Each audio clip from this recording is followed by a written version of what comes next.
Alright, so let's get into this today, shall we?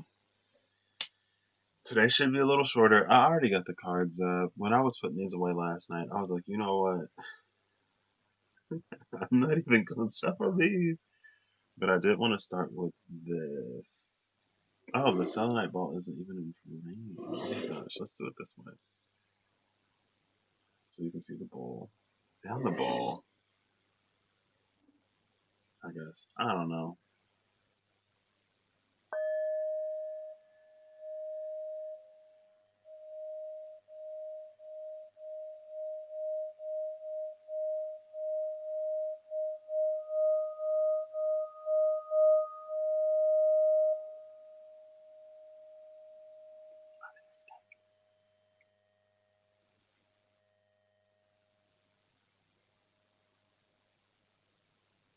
Alright, let's roll the die and see what comes out today, shall we?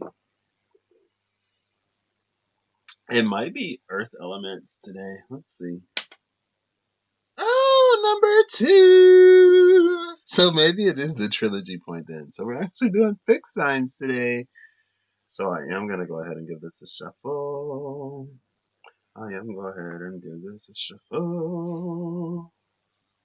Fixed signs. So we're going to be looking for the world card. And I'm going to be pulling the Hierophant for Taurus. Strength for Leo. The Star for Aquarius. And Death for Scorpio as the significators. Oh, there's Cancer. The Chariot and the Two of Swords. It's almost like as soon as we make a decision, a finalized decision, then things will be released for movement. Finalized decision just being one that we're not going to go back on. It doesn't necessarily have to be one that we feel completely ready for, right? Like there's a lot of stuff that I don't necessarily feel ready for, but you best believe I'm gosh darn going to do it anyway. Because what's the alternative? That's right. That's what the alternative is. All right. So we have the Six of Cups, Memory Keeper, the Empress, and the Eight of Swords. Followed by the High Priestess, though. So I guess, yeah, those finalized decisions, once we can really settle on it, then I feel that it'll release us to move in a lot of ways. But the thing is, it seems like we don't necessarily have a good track record with this. Or maybe in the past it would lead to heartache and stuff like that, but the past is in the past. Alright, let's move on, shall we?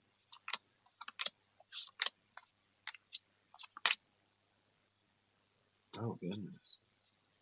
Okay, let me just do this right here. How's everyone doing today? Oh, Scorpio, first one out. First. I gotta change my timestamps and everything. I hope everyone's well rested. We're coming upon the Gemini full moon lunar eclipse before we head into, and then Taurus. Before we head into, and then Leo, December. And December is going to be a pretty wild month. We got the summer solstice, I guess if you're in the southern hemisphere. We have the winter solstice, which is the day of longest light or night. The conjunction of Saturn and Jupiter in Aquarius, both Saturn and Jupiter moving into Aquarius, the start of Capricorn season, and that new moon Sagittarius solar eclipse. December is going to be a wild month, just for me personally. Lots of stuff happening in December, which is cute. But they're still together. Okay. Alright.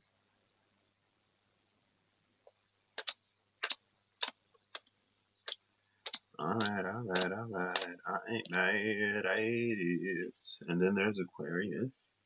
So the New World Order is going to be coming up last. Watch it literally be at the top of the deck. It literally was not at the top of the deck, which means that I passed it at some point. And I guess I'll just lay it back down. So the sun was last, and all the knights were still together with those. So I guess I didn't shuffle that great. That's fine. Because we're not reading. We're just using these as significators. I wonder when it came out. That was judgment. Whoop. Whatever that was.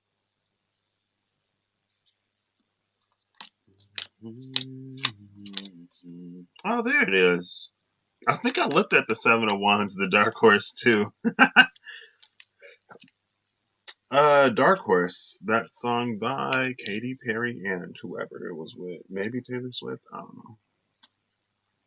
I was watching a video of people react to lyrics, and that song was one of them. Dark Horse is going to be, the Dark Horse is going to be at the bottom of the deck. And the Dark Horse is interesting because for me, the Dark Horse is 1/3 of Chariot energy. It's half of the Chariot, but then there's also the Charioteer. Right?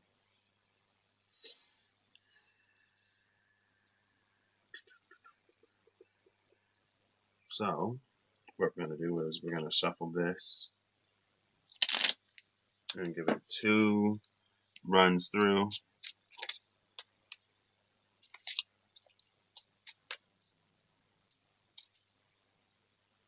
We'll do this one for Scorpio.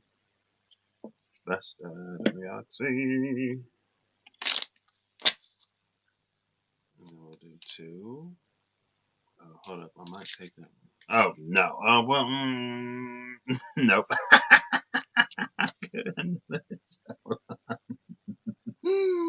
I ain't doing like 10 cards for Taurus. Horrifying energy is going through a little bit of an overhaul right now. I don't really have a light on today. I guess we're doing natural light today. That's fine. That's 1, 2. That's a lot nicer.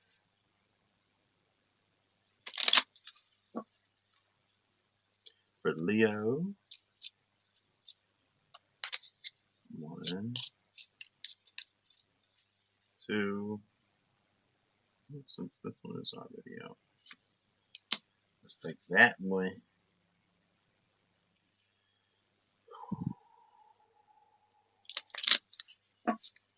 And for Aquarius, that was 1,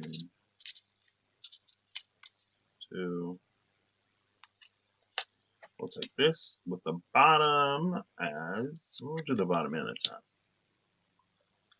Will I even be able to read these? Hurry up, I'm gonna need some light. I'm gonna need some light. Under that is the Knight of Spades, a swaying tower that is moments from toppling, clouded vision and burning lands, a powder keg. Ooh. Well, fixed signs are... the reason why I picked the World card is it's Saturn ruled, but we see all the fixed signs represented on the card. The angel for Aquarius, the eagle for Scorpio, the lion for Leo, and the bull for Taurus. Now, yeah, that's fine. Just like we had all the mutable signs on. Oh, I could have showed because the chariot came out at the cut. But just like the mutable signs are on the sash of the angel, the chariot card has all of the cardinal signs. There we go. The chariot has all the cardinal signs on its shield. So that's why I love to use this deck as significators when it comes to things like this. Oh, snap, I just thought of something. I'm not going to have a significator for the element of earth. If I ever... Well, no, that's not... Yeah, I won't. Oh, wow. Well, I guess I'll use the world for earth, too, I guess. Because water is the hanged man. Fire is judgment. Air is the fool. But there isn't one for Earth, which is interesting to me, at the very least. Okay, what are we doing? Okay, we're doing this. So, the cards that came out for fixed signs is the Three of Clubs and the Six of Hearts. Now, let me pull up my little cheat sheet for Lenormand correspondences really quick because I will use those. And, excuse me. I just want to give a shout out to my girl Hannah for coming through yesterday and for doing what seemingly no one else was capable of doing, girl. It took some time, it took some energy, it took some effort, a whole lot of effort on her part. It just took me sitting on the phone now. Uh, but I was like, you know what? This is gonna work today. This is gonna work. And I tried the day before and it wasn't working. And I was like, you know what? I'll just wait until tomorrow. I very much, and maybe this is for fixed signs in some way as well. Especially, no, that's Cardinals. JK. Well, Uranus is in Taurus right now, so fixed signs are dealing with Uranian energy or Uranian, excuse me, energy. Well, I guess Taurus was getting that conjunction of Uranus and the trine from all of what was going on in Capricorn. Leo was getting that square. Well, I guess, yeah, so that's a square and an opposition to Uranus for fixed energy. Um, and the first card I can already tell is going to be some of that. A little bit of that. Excuse me.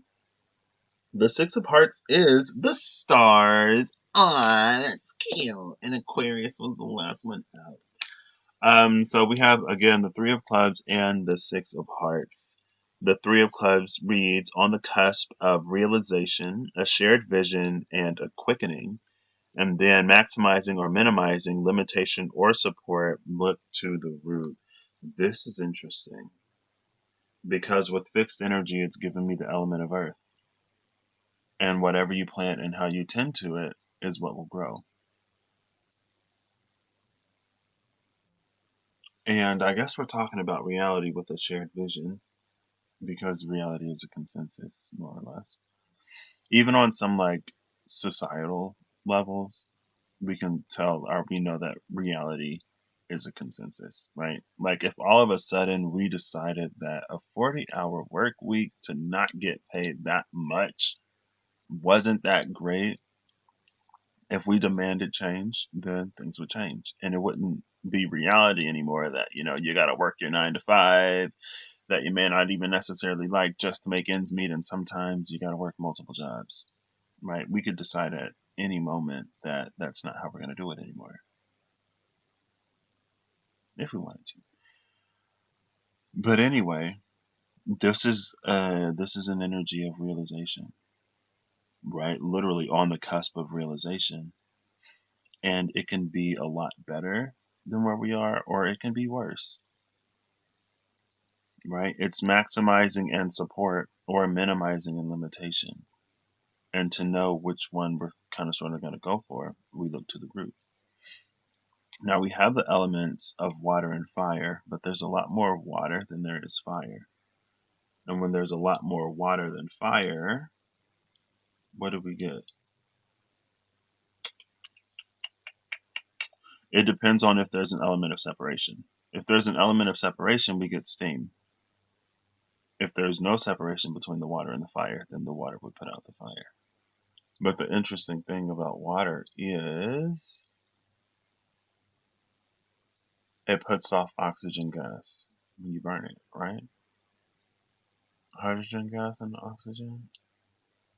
I'm trying to think. Well, typically water just comes off as stuff. But in a combustion reaction, no. Yeah, hold up.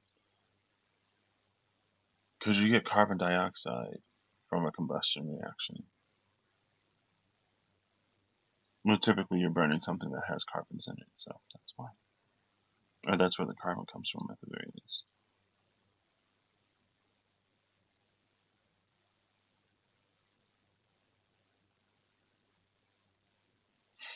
I don't know, there's this feeling though of like something that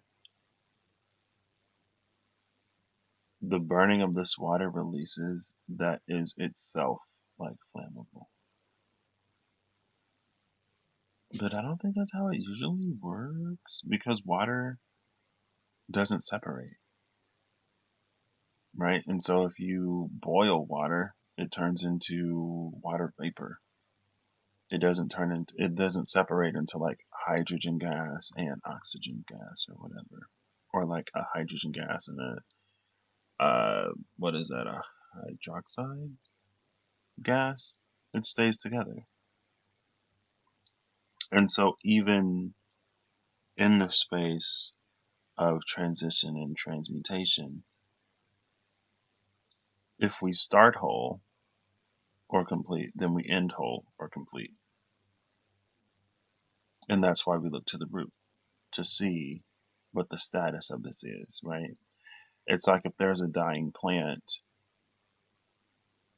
and we're trying to take it from one thing to another, it may not survive the shock of being uprooted. I remember when I found out that plants experience shock, I was like, what? And then the dude who I was talking to, he was like, yeah, like if I cut off like one of your arms or something, like wouldn't you be in shock? I was like, yeah, I guess. Because, they have roots down there, and the roots, it's kind of like the central nervous system, I guess, of the plant. And so to all of a sudden remove it from the earth would cause some things to happen. So there is, I guess, this energy of fixed signs needing to survive some space of transition. So let's go on down the line, and we're going to start with Scorpio. So Scorpio is sitting at the Five of Diamonds, nearly perfect harmony, a crystal clear night of charted stars, and triplets in the third trimester. This is interesting because the bottom of the deck was like clouded vision and burning lands and a powder keg, but Scorpio's coming out with crystal clear vision, or a crystal clear night of charted stars and nearly perfect harmony. Now, Scorpio's dealing with the energies of Cancer, the Empress, the Double Crown, and the element of fire, and the third eye chakra, and also, oh, it's 11-12. I missed it. Let me pull it up. Actually, I'm going to pull it up on my iPad so I don't gotta keep switching apps if I can find it. I literally just had it. Here it is. 71. I know what 77 is, so I could count back. And I had 69. Right? 69 was the 6 of souls, so 71 would be the 8, which would make sense. But do those numbers add up? I don't know. Let's see. Give me a moment, please, as I bring this up. So, 71, yeah, it's sitting at the 8 of souls. So the 8 of souls is about, it is that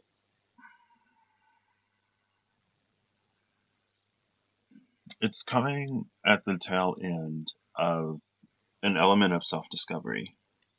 It's like we've discovered the self in ways that we were limited before because of whatever, maintaining whatever fragile state that we were in.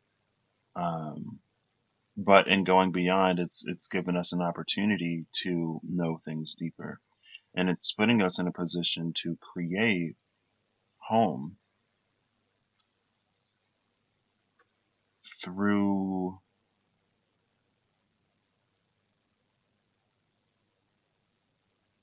it's like there's this energy of like aligning our vision with our vision, right? Like aligning the things we see with the things that we want. And the crystal clear night of charted stars, it's this energy of like looking up at the stars at night, not only being able to see the stars, but also being able to see them as a constellation, right? Like when we look at constellations, the lines are drawn between the stars. It's like seeing the lines drawn in the night sky. And it's giving birth, or on about to give birth, to complete feminine energy, like all aspected feminine energy. And then we have the stars and the Six of Hearts right there, which is interesting. And so for Scorpio, it feels like coming upon, and the number 5 is an element of change.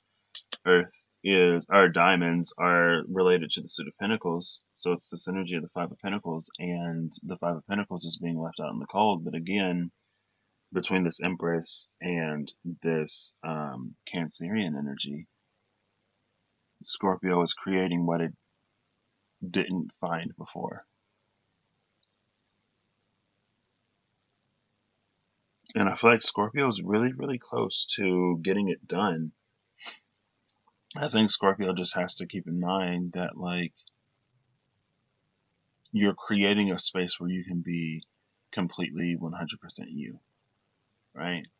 Not like more free than the last space and more free. Like, let's collapse and condense this iterative process into something that's more fool worthy.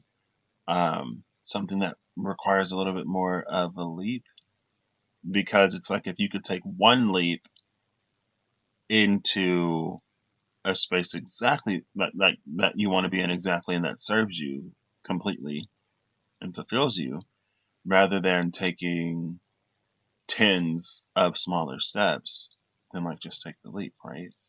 Now, if we're in the process of taking tens of smaller steps, or if that's like what would be easier for us, then things always come to us through the method of least resistance. And so that's why with this maximizing or minimizing, it's like if you have significantly less resistance to things going bad, then that's what they'll tend to. But if you start to increase the resistance to things going bad and decrease the resistance to things going well, then you start to experience better. And it all comes through what it is that you're willing to accept.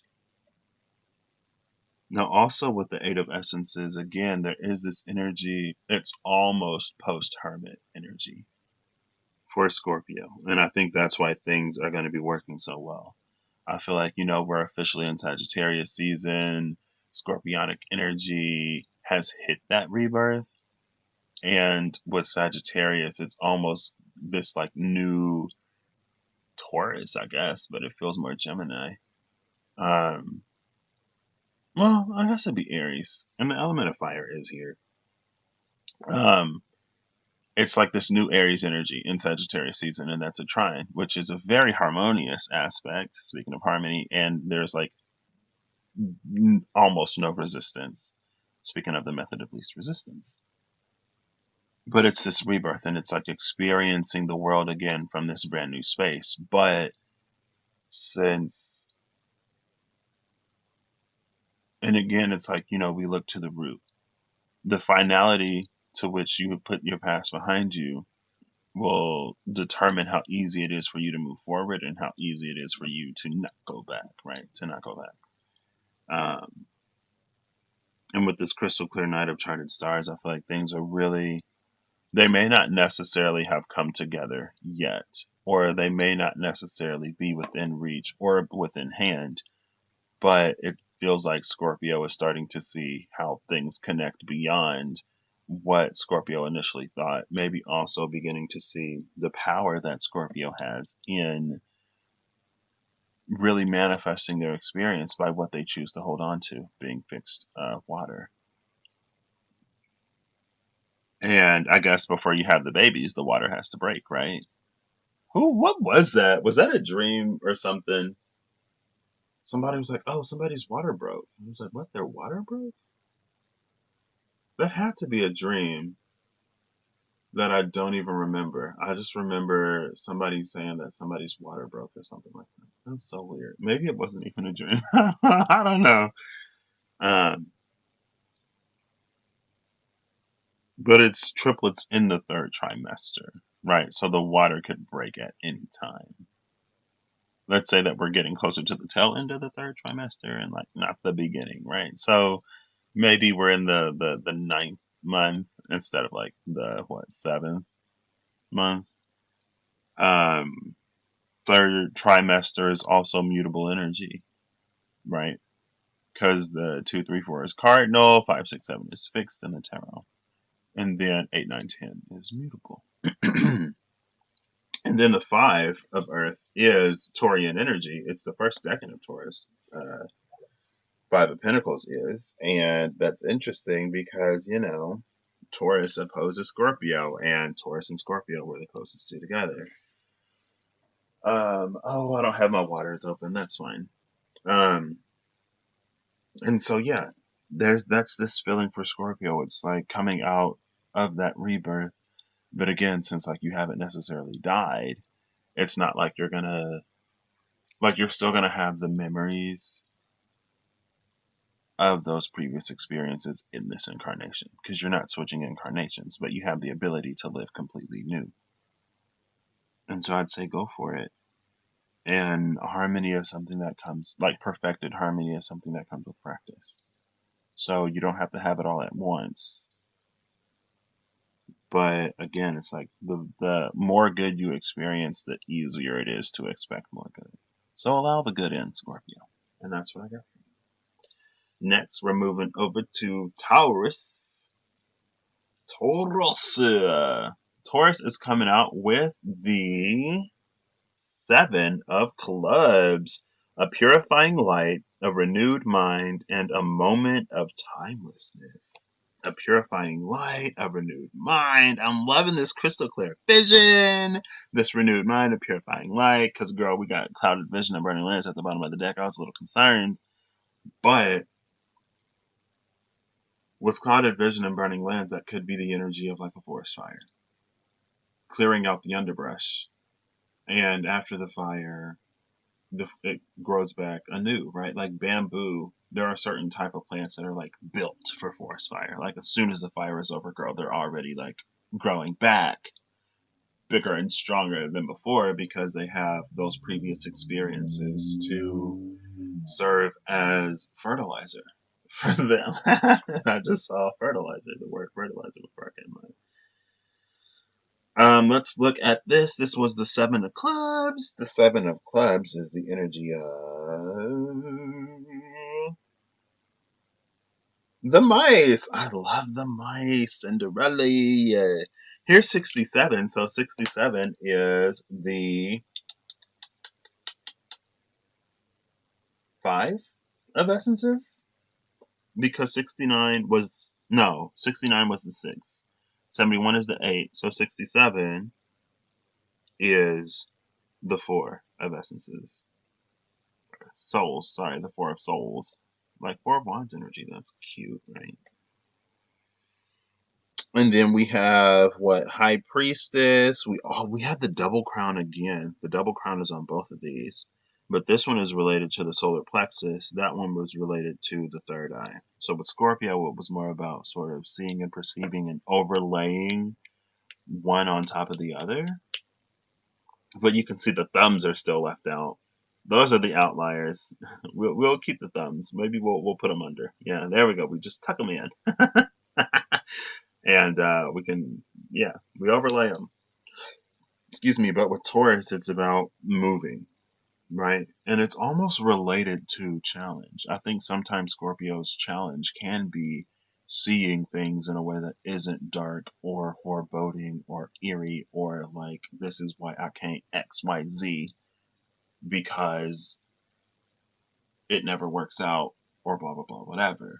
No, Taurus, being the cow grazing in the grass and going to that charge and bull energy, it's about action. The challenge of Taurus sometimes could be about action because it's Venus ruled. It's about comfort and stuff like that. Now, it can still get stuff done. And again, we have the element of fire, which is interesting. But now we're dealing more with, the High Priestess in Virgo. So with Taurus, it's this energy of like the things within Taurus that Taurus knows that it needs to put in balance with everything else, right? We can't be grazing to excess. we also need to be putting in a fair amount of work, but you can't put in work without feeding something in, right? Work is the ability to do something. Our energy is the ability to do work. So you got to put in energy to do work, right? U, no, what is it? Delta H equals U plus PV. So the change in enthalpy is related to the change in internal energy plus work. Either like we're doing work or work is being done on us. Now, if the enthalpy is the same, then as work is being done on us, then internal energy would increase. And as our internal energy is decreasing, then we're doing work. And that makes sense. That makes sense, right?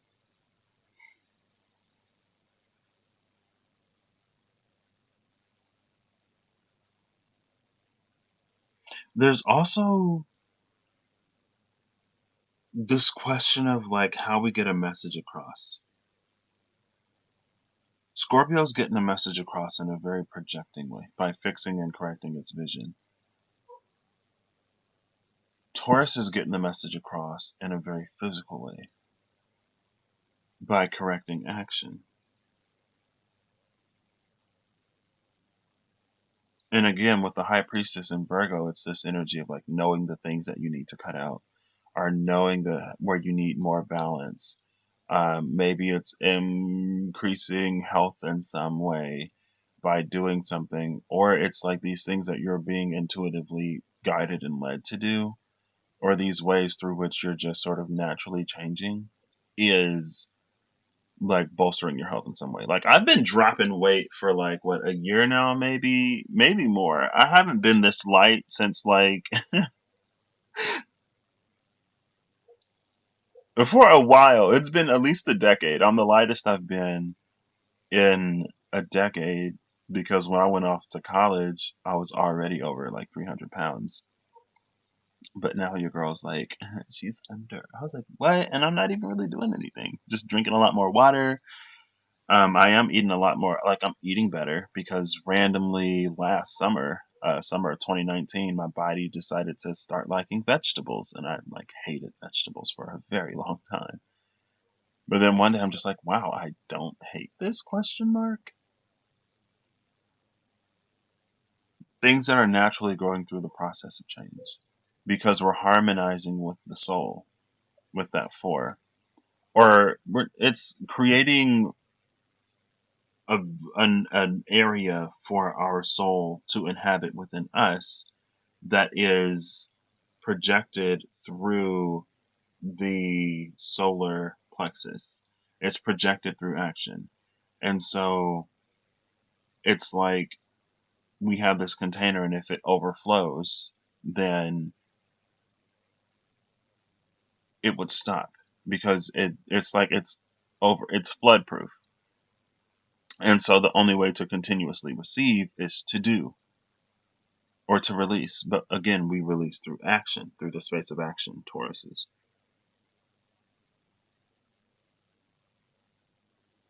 But it's almost it feels in that, I guess that's that Virgo energy again.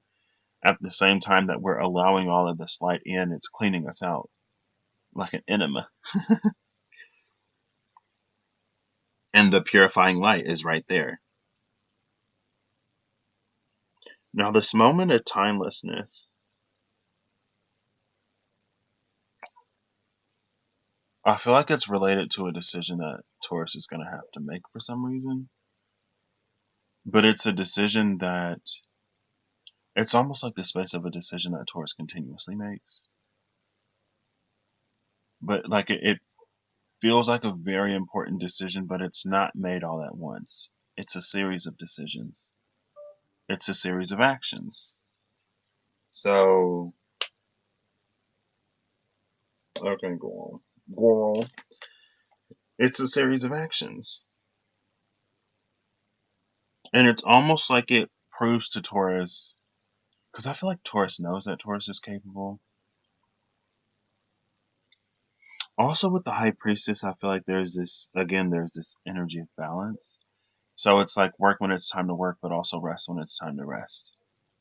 And that's the balance that Taurus is going to be learning, to prevent burnout, but also to prevent those like stretches of intense focus, right? It's like learning to marathon instead of sprinting, right? Because like Taurus will do a little sprint and then it'll be grazing in the grass for months. Now, not hashtag not all Tauruses, but again, there still is that energy of comfort. And it's not about finding discomfort in the comfort, but it's about finding comfort in making yourself available to comfort, right? Like if you want comfort, sometimes you have to work and then you get paid. It's like, oh, okay, so I can enjoy the work because I know I'm going to get paid and I'm going to be real comfortable later. Or, you know, like that meal after a hard day's work just hits different or something like that. I don't know. But it's looking pretty good for Taurus. I'm still not completely, I feel like this moment of timelessness, it almost feels like realization of some sort, of something that maybe you didn't necessarily think would happen, maybe something that you didn't necessarily think yourself capable of, but then you do it. So I love that. Continue allowing this light in, Taurus. I'm also loving the shape that these dice fell out in. It's reminding me of something that I can't remember, but it's anchored. It's anchored at the bottom, but it flows at the top. And so maybe Taurus is also learning how to be a little flexible, because that flexibility is required. Take a lesson from Virgo, mutable Earth.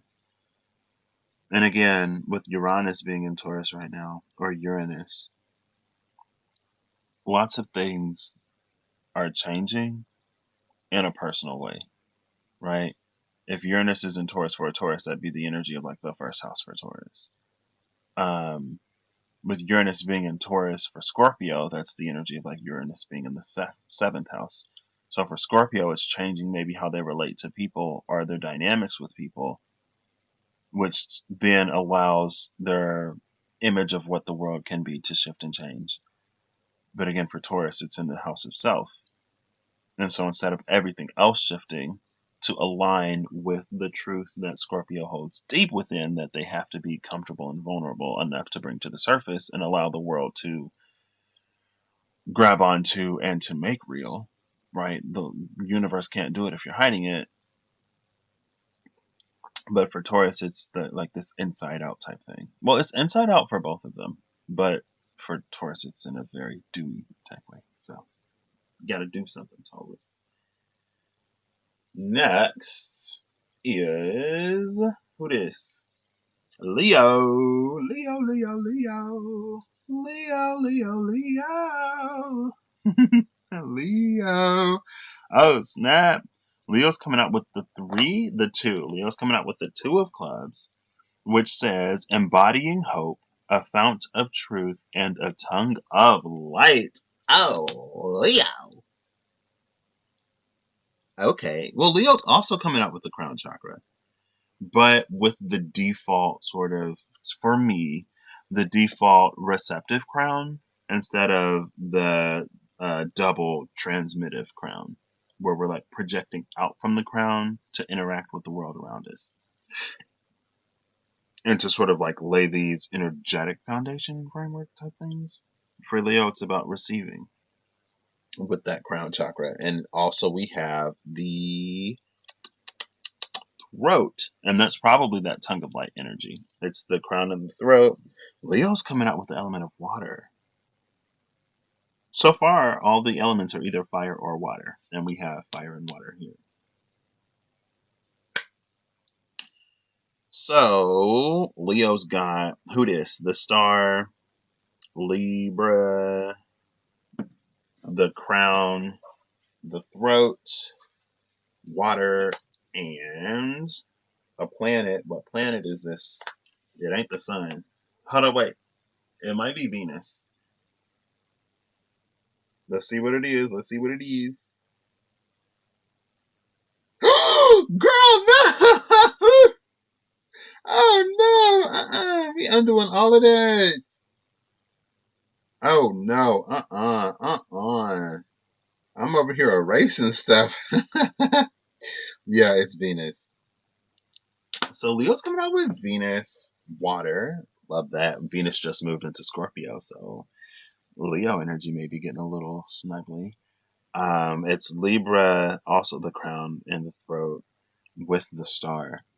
So for Leo, there's the opposition in the star. There's the square through Venus currently being in. Oh, snap. Venus is going to be opposing Uranus. Venus is in Scorpio, Uranus is in Taurus. Wow. And like Uranus is like 8 degrees Taurus, so that's pretty early. So that opposition is going to be coming up. But right now, at least Uranus is still in retrograde. And Uranus and Taurus, while Venus enters Scorpio, is interesting because I feel like it provides an opportunity to kind of sort of collapse that pole a little bit, right? And Scorpio and Taurus did come out together, and then we got Uranus and Aquarius together. So the oppositions are sort of like we're working on what we need to work on, fixed signs with the opposite energy of that polarity. And so I would say now is probably a moment to take, well, potentially, yeah, it's time to take, especially if you're a Leo. I got some notes from Aquarius because for these two, that energy didn't necessarily come up. It's like these two are kind of sort of already working towards the same thing, but correcting for what's can be their own downfall. And I think the same is kind of sort of true for Leo. Coming through with that star energy and with that Libran energy, it's about not being so close to something that you burn it.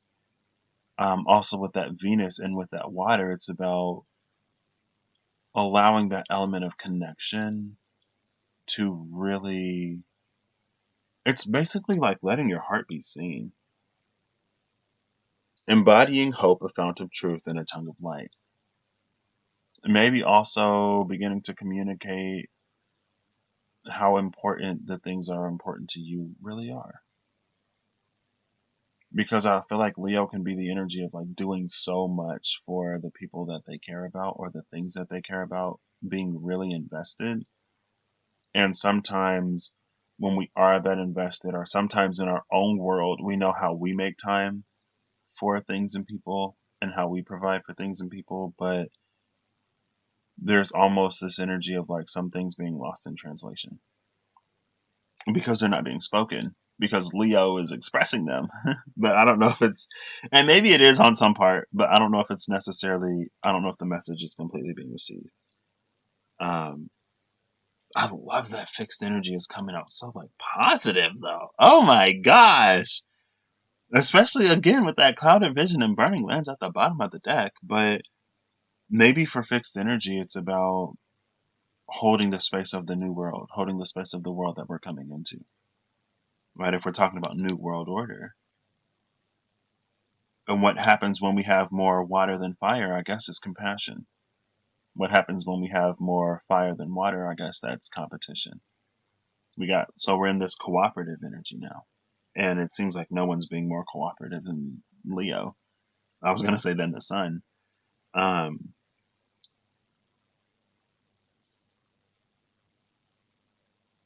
yeah, it feels like Leo's found something that it wants to hold on to and that it doesn't want to let go.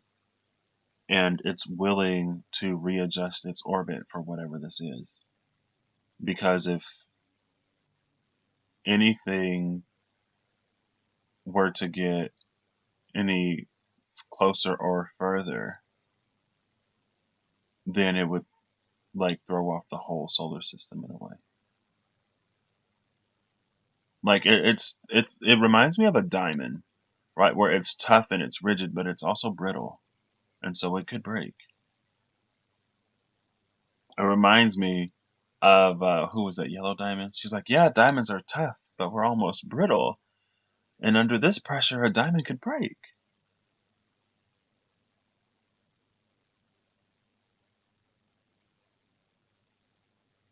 And it reminds me of pearls, diamonds and pearls. Hey, Pokemon! Diamond and pearl fucking line. Oh gosh. So yeah, I like this for Leo. And if I go back to Leo's retrograde story, it was that I feel like I talk about Leo's retrograde story every time I talk about it. So if you don't know what I'm talking about, there's a playlist on my channel from the retrogrades this season. Excuse me. And if you have Leo energy, you can check out Leo's. But it was all about Leo energy occupying, like if Leo is the sun, then it's this need to readjust your orbit because there are some planets that you're holding close to you that keep you from expanding in ways. And so those planets that can't handle your expansion, they need to be further back in your orbit, right? That's why Pluto is where Pluto is, because it being like an icy planet, if Pluto were any closer, it would melt,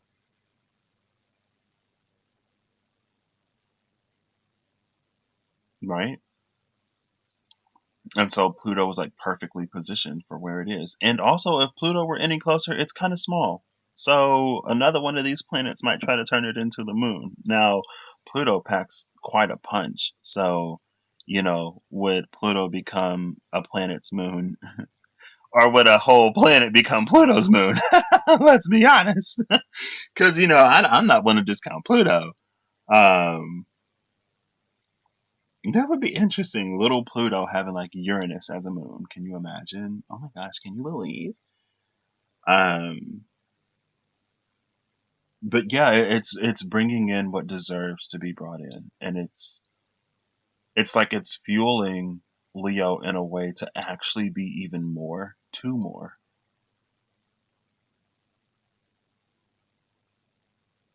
So yeah, I'd say themes for Leo is cooperation and amplification in some ways.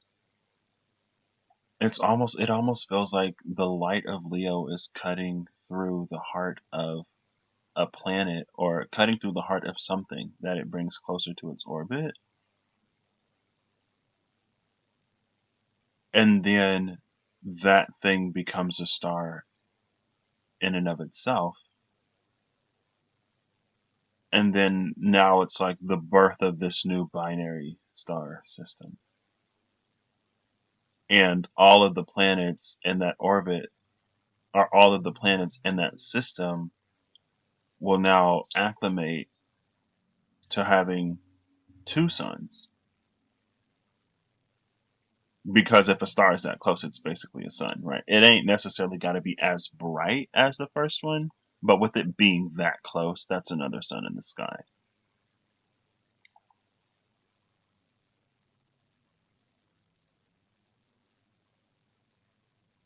Wow, that just went. Wow, okay, Leo energy.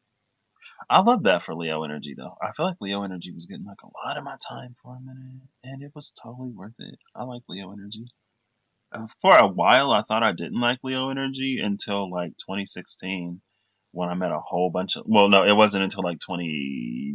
It was last year when I realized that I met a whole bunch of Leos in 2016, and I was like, wait, I love Leos. What am I talking about? There's this one Leo I know who's like basically a Virgo. he's got like four. He's got four Virgo placements, and one of them is his Mars. So I'm like, okay, all right. But anyway, that's what I got for you, Leo. I'm loving it. And I feel like Leo, when a Leo is in an energy of ego, I feel like it's easy for Leo to think that Leo has to be like this king of the jungle all the time. But if you look at lions in their natural habitat, that's not what they are, right? Sometimes they're the king of like they're always the king of the jungle, but sometimes they're like that ferocious lion. Sometimes they're just a really, really, really big cat. And it's about being okay with holding both and not always having to be so whatever.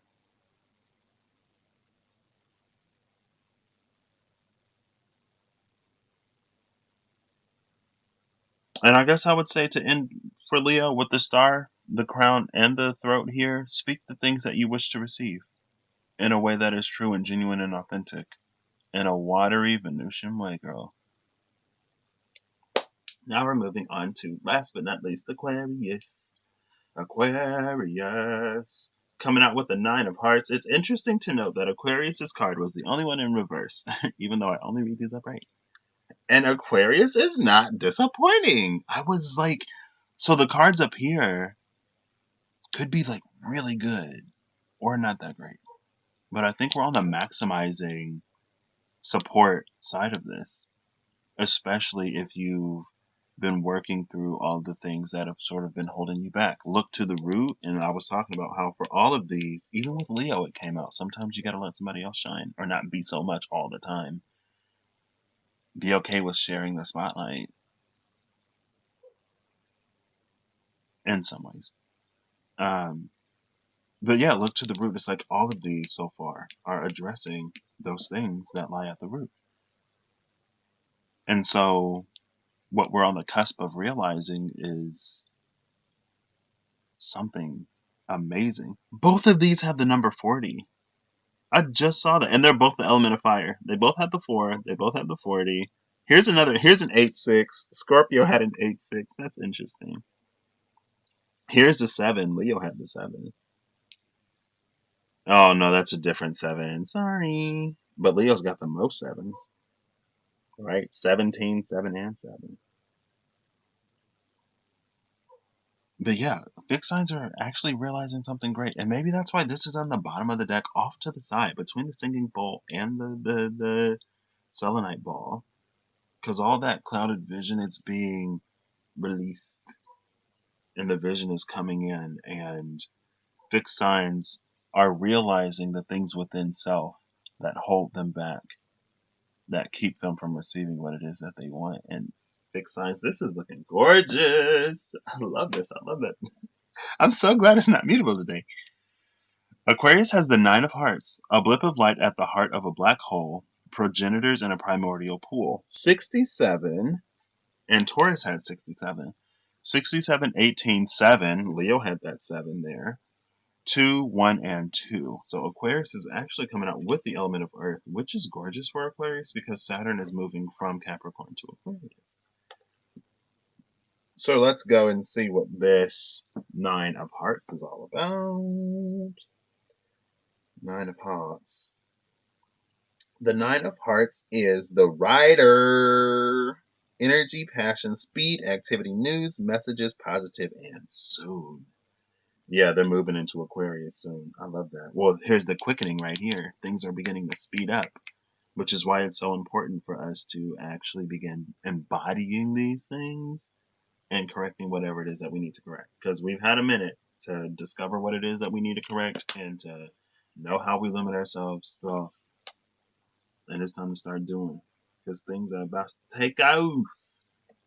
67 is, oh wait, yeah, that is the 3, 4.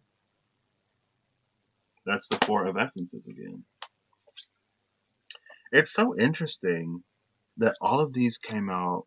The element of fire is the most prolific element here, both in by element and also by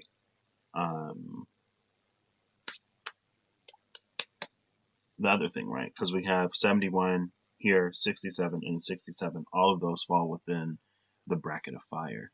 I think I kind of see. I kind of want to go through and rearrange those, but I've already gotten used to it, and I know that as soon as I switch it, then all of a sudden I'll know exactly what all these numbers mean, and I'll never have to look it up.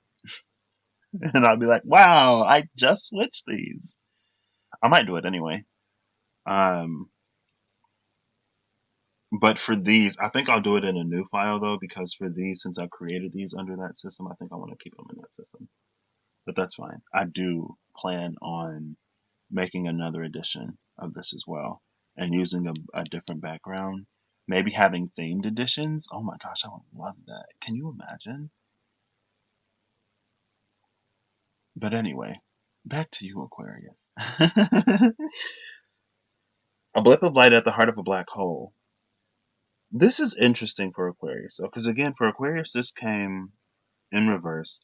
We have the energy of the moon, Libra, Earth, the root, the sacral, and the Four of Wands, Four of Fire, Four of Souls type energy. And again, the Four of Souls energy is about creating that space for that light to come in, but it doesn't hold it, right?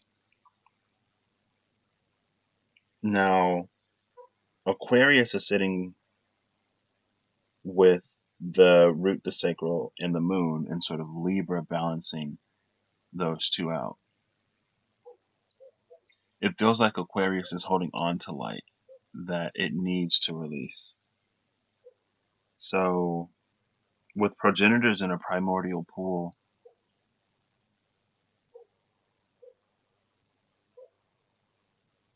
Aquarius can be the full card or a full energy because Uranus, right? And if we're talking about Aquarius on the 1, then Taurus would fall on the 4. 1, 2, 3, 4, 5, 6, 7, 8, 9, 10, 11, 12, 1. So yeah, then Taurus would fall on the 4, and that's the space of home where Uranus is. And then Venus would be in the 10, which is the space of outside the home.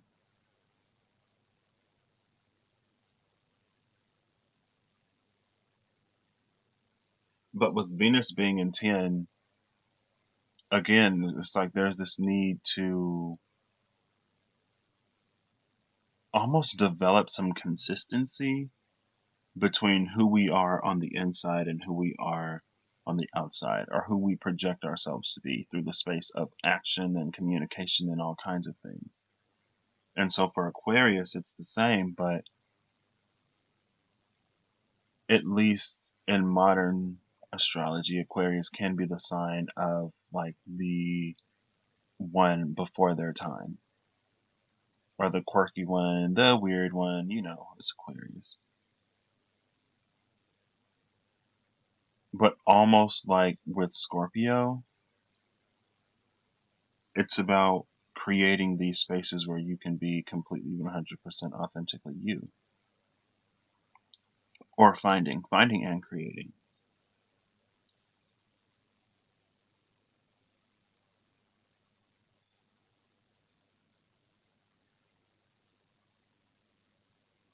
And it's just this, it's a need to take note of that which precedes everything. Progenitors and a primordial pool is all about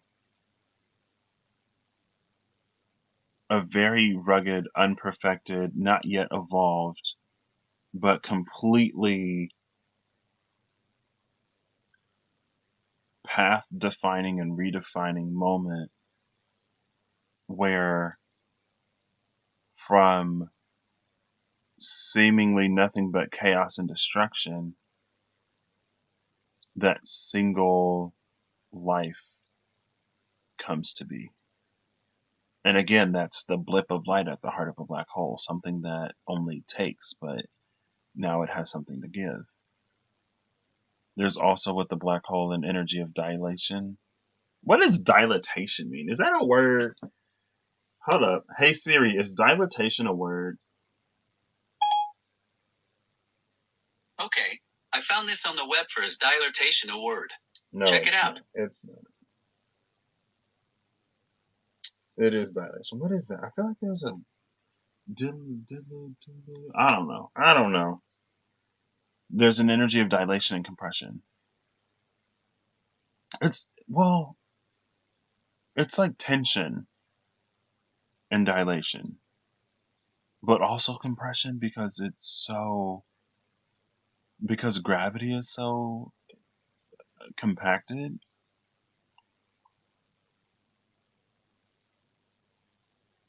I mean, Aquarius, y'all's got moon energy on this card, and it's the Nine of Hearts. The Nine of Hearts could be the space of the Nine of Cups, and the Nine of Cups is something that we hold within. Oh, the Nine of Cups for the star. That's cute. That's cute. That's real cute. Cute. That's cute. That's cute. That's real cute. Cute. That's cute. That's cute. That's real cute. Sorry.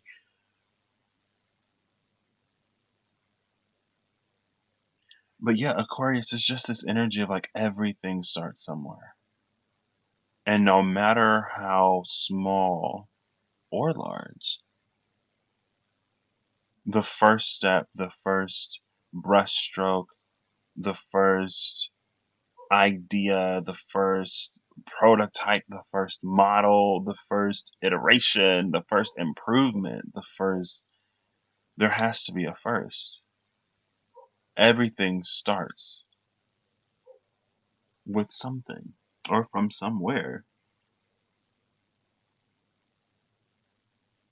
And I feel like this Aquarian energy is a little bit perfectionistic, or it's a little bit like not wanting to do something before you're really good at it. And I know when I was going through the Jupiters, that came out for one of them. It might have been Jupiter in Taurus, but I don't remember. Excuse me. If you're watching this and you saw those Jupiter videos back in the day, I will finish them as soon as I have more space. I gotta finish the Jupiters. I gotta finish the Sun, Moon, and Risings. I got stuff to do when I have the space. And I'm gonna have the space very soon. I'm excited. I'm excited. I'm so excited.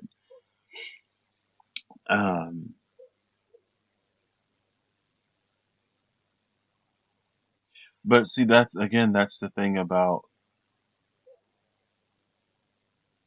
the black hole, though. It's that dilation. And it dilates everything, even time is dilated. And so the closer you are to the black hole, the faster time sort of progresses. And the further you are from the black hole, the slower it is. And so if you're sitting basically at the heart of this black hole, waiting on something further out, it's gonna be a lot longer for you. And it's not gonna be as long for whatever's outside of you.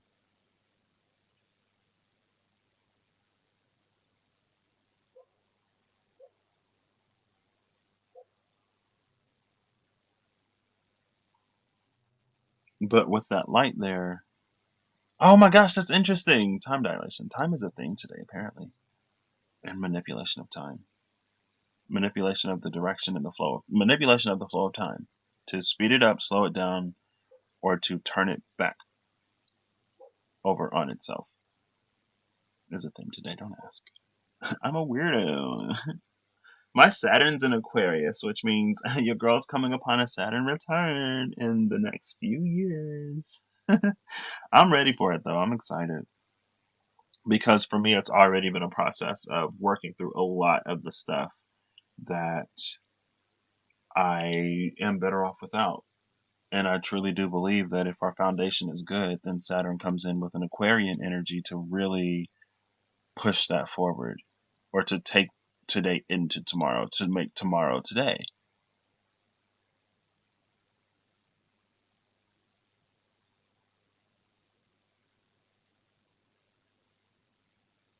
And so I guess, Aquarius, if there's anything that you've been putting off professionally, personally, or otherwise, I'd say begin to do it.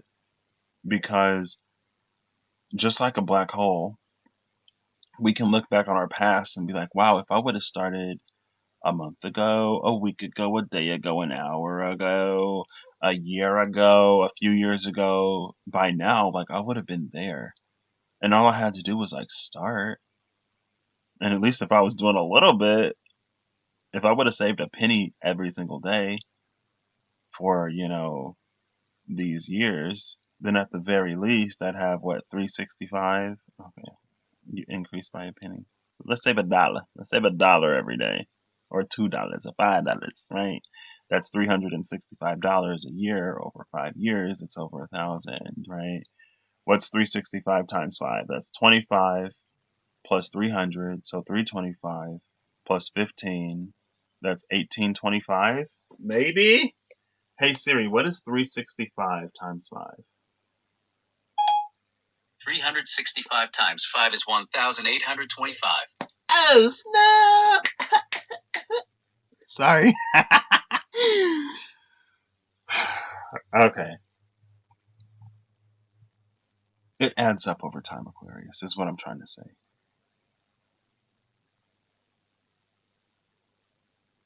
I feel like I want to pull something extra for Aquarius, but I'm not going to do it. Because I feel like this is one of those things where it's not for me to know exactly. Because like Aquarius also, like with Leo, we kind of sort of get it. I mean, with Aquarius, it could be getting closer to people. It could be not being so aloof or otherworldly, or so alien. But again, it's not about not being. Oh wait, I did this. I read for Aquarius the last time I did Major Minor Court, and I was like, Aquarius might be coming down to Earth. Don't scare it away. I remember now. So maybe you haven't done that yet, and you need to, because something might shock you or surprise you. Something may be different than you expected. And again, Aquarius is sitting in between Saturn and Uranus. And so we have Saturn, which is the planet of foundations, and then Uranus, which is the planet of change. It's like foundation and renovation. I'd say Uranus is the planet of renovation. Saturn is the planet of foundation. But again, it's like if your foundation is good, then that's when we get to build upon it. And it almost sort of feels like Aquarius is sitting in the space of, in some ways, deciding what the world is going to be like. Because as we exit the age of Pisces and enter the age of Aquarius, there's that moment of transition, right? Just like 2020 was the beginning of this decade, but presented us in some pretty devastating ways opportunities to change, rearrange, and clear a decade, centuries worth, even a millennia, I guess, in some ways, of karma. And to really decide, it's like facing all the ugly and really deciding how we want to move forward and what we will continue to allow and permit. And it's like that for Aquarius, but it's almost like, yeah, it's like that for Aquarius.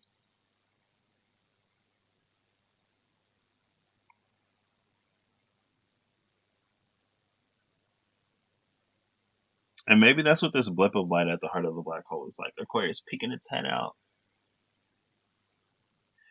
But so I don't know, something about this, it feels kind of complete though. Low key. It's just been hiding in the black hole. But again, with time dilation, the timing may get a little weird. So that's what I got for Aquarius. That was probably like cryptic or not extremely helpful, but it's what I got. So let's move into le shuffle de finale. And let's see what's up. I am so glad though that that energy was not like doom and gloom, like a swaying tower that is moments from toppling, clouded vision, and burning land, and a powder keg. I was like, ooh, girl, I'm a little scared. I ain't trying to do that today. But it was actually like really nice. Big signs are coming through.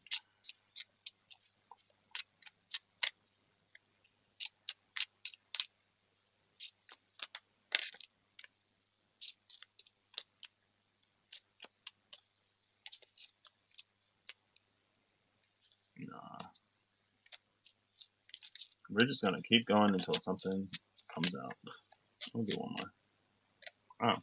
Bottom of the deck is the Six of Diamonds, which reads, a single blade cuts through the tempest, calming the winds, and a dislodged hunk of cheese, because somebody did the Heimlich and they saved our lives, and now we're not going to die in some restaurant. Right? Because, hey, we got the hunk out. We're not gonna suffocate. And then there's that moment of, oh my gosh, like I thought it was over. Goodness, girl. Thank you. Six of Diamonds is the Clover. Hey, that's a lucky break. Maybe we got lucky and somebody who knew CPR or the Heimlich was just like on hand, right? Or like somebody just like came and found us somewhere.